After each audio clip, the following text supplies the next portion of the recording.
Hey guys, it's Bridget with Sandy Seed Company, and today we're in our greenhouse and we're going to talk about seed starting in September, specifically for zone 9 and 10. We're going to be putting out tons of content so you can see what we're growing on our farm and we can help you be the best gardener you can be.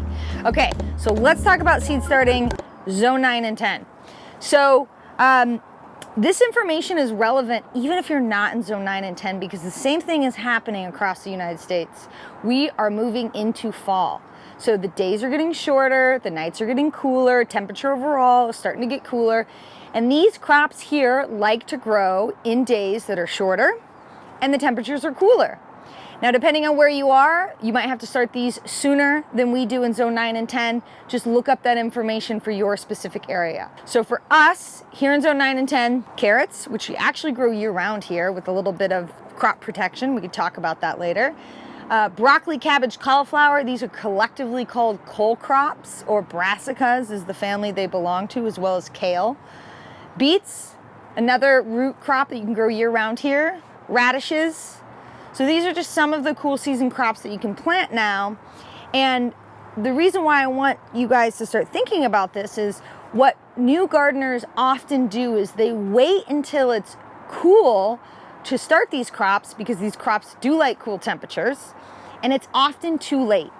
So let's think about this for spring. So in the springtime, you start your warm season crops when it's still pretty cold. In fact, you might start them inside, underneath grow lights. That's because you want to get them to a size that's big enough and healthy enough to put them outside when the weather is really nice.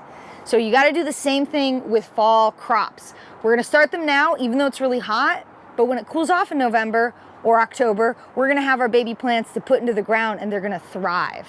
So here on our farm, we start almost everything we can in transplants, like in either little 4-inch pots like these or trays like this that I really love.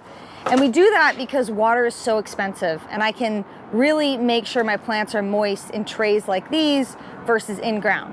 However, for things like carrots, beets, radishes, you typically direct sow them because you're actually eating the roots and you plant them directly in the ground. We've had fabulous success with transplanting beets and radishes. And we do that because our space is so small. I want exact spacing on those. And sometimes when you direct sow, they don't always pop up. The neighbor's cat comes along, digs them up, whatever. It drives me nuts. These are all things that we're starting on the farm right now. And now we're standing in the greenhouse. But our greenhouse at this time of year actually turns into a seed drying area. This is all we do in here because the temperatures are so hot that we actually just dry seed. We have fans that blow across this. We actually start our seeds at the front of the house, so the north side of the house under the dappled shade of a jacaranda tree. It's about 10 degrees cooler on that side of the house. So let's take our whiteboard and let's head to the front of the house and I'll show you where we start our seeds. Meow meow, come on.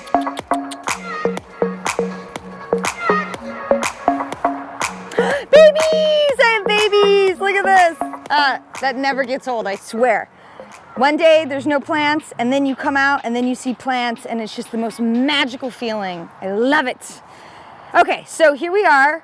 We are underneath this gorgeous jacaranda tree on the north side of our house. And I'm telling you, if you could stand here with me, you would be able to tell it's about 10 degrees cooler here. We have to do our fall seed starting here because in the greenhouse, we don't have a way to cool it. And so literally it gets up to like 120 degrees sometimes. So this is our makeshift seed starting area for the fall. Now, for those of you who have a smaller farm or garden and don't have this space, you can also do this inside. You're just gonna need a grow light to ensure that the plants grow, that they don't get long and lanky. And you can easily do that inside, very easy. We don't have the space inside, but we get the space outside, so this is where I've got them. So we've got these underneath a jacaranda tree, and it's important to know that your seeds don't need sunlight to germinate, meaning to pop out of the soil, they don't need direct sunlight, they're fine. But now that some of these have germinated, what I do, it's a little bit of a pain, but This is what you do, make things work, right? I'm actually just gonna move this table a couple feet that way where they're gonna get a little more sunlight.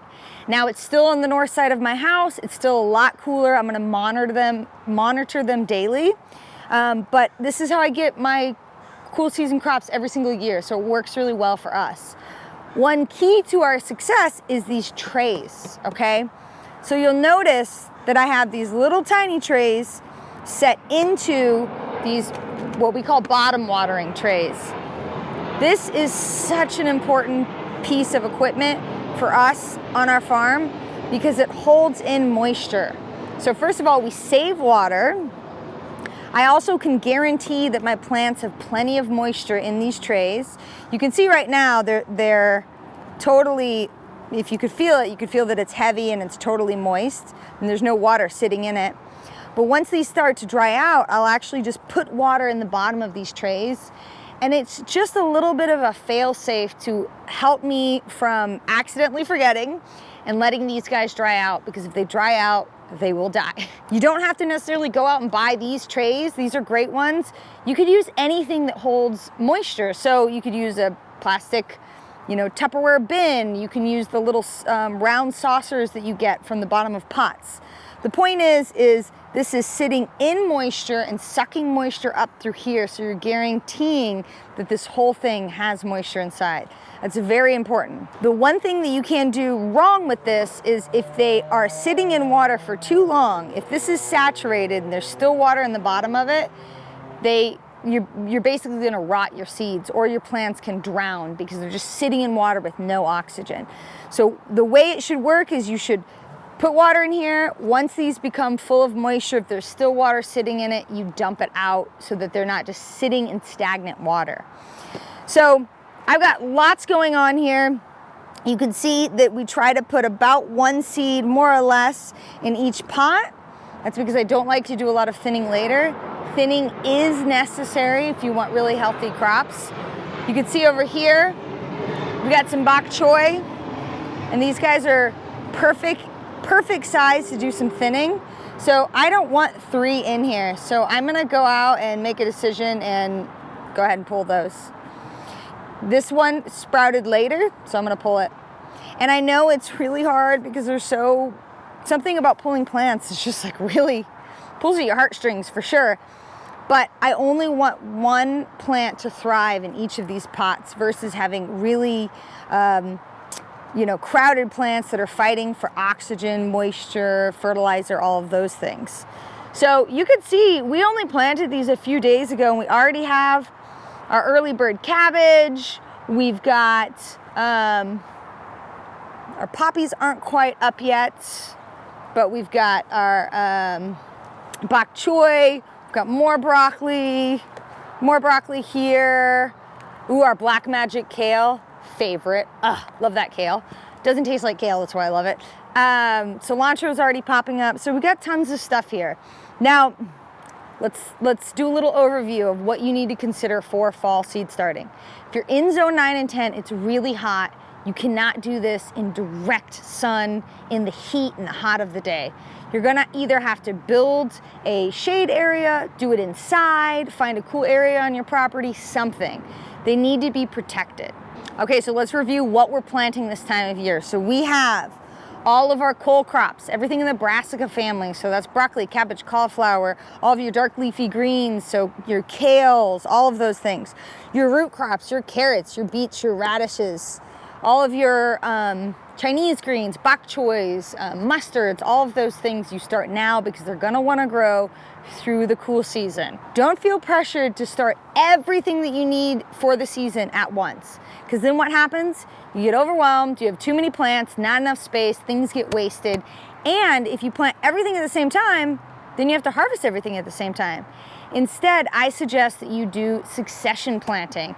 And that's where you plant every couple weeks so that you constantly have a supply of things in your garden that you're harvesting. So you'll harvest something and then a few weeks later, something else will be ready. A few weeks later, something else will be ready. Trust me, I've made the mistake of planting all my cabbages at once, and then I have more cabbage than I can fit in my fridge, and how much cabbage can you eat? So plant a little bit at a time and space it out so that you always have something to replenish in the garden.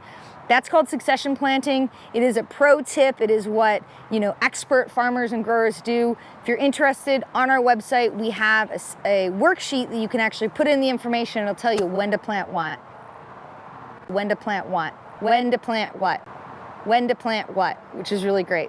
So check that out. All right, so cool season planting. It's a little more difficult than spring, at least in zone 9 and 10, but all it takes is a little bit of foresight and planning, and you're gonna mess things up. It's okay, but I promise you, every year you will get better. So stay tuned as we put out more videos. So this exact same table you'll see in a few weeks, and you can see how these guys get bigger and how we take care of them. And I'll give you tips on how you can get your plants really thriving so that your fall and winter garden is the best that it can be.